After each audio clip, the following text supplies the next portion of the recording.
उत्तर प्रदेश और बिहार में खासकर छठ का विशेष महत्व है।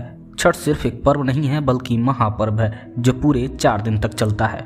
नहाय खाए से इसकी शुरुआत होती है और डूबते और उगते सूर्य को अर्घ देकर समाप्त होती है।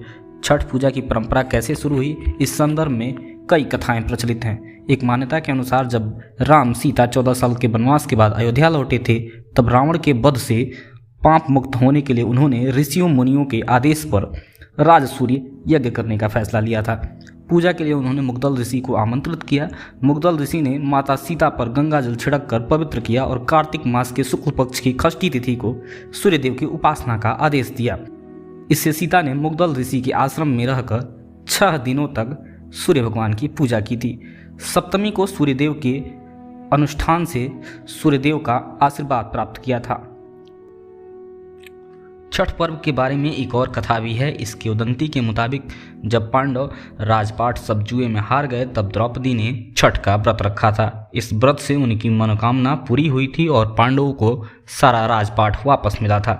लोक परंपरा के अनुसार सूर्यदेव और छठी मैया का संबंध भाई बहन का है, इसीलिए छठ के मौके पर सूर्यदेव को फलदायी माना जाता है।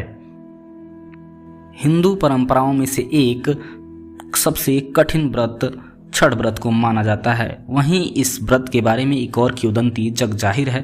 बहुत पहले एक राजा प्रियव्रत नाम के हुए, जिन्होंने बहुत कठिन प्रयत्न किए संतान प्राप्ति के लिए, लेकिन उन्हें कोई संतान की प्राप्ति नहीं हुई। उन्होंने यज्ञ किया जिसके बाद एक संतान की प्राप्ति हुई, लेकिन वह संतान मृत प्राप्त हुआ था। जिसके बाद राजा के राज्य में शोक की लहर दौड़ गई थी। पुत्र को दफनाने की पूरी तैयारी चल रही थी, जिसके बाद देवी षष्ठी प्रकट हुई और उन्होंने कहा कि हम तुम्हारे बच्चे को जिंदा कर सकते हैं। और महारानी षष्ठी के स्पर्श मात्र से ही बच्चा जीवित हो उठा था। जिसके बाद राजा प्रसन्न हो उठे और पूरे राज्य में छठ त्यौहार मनाने का आदेश जारी किए थे।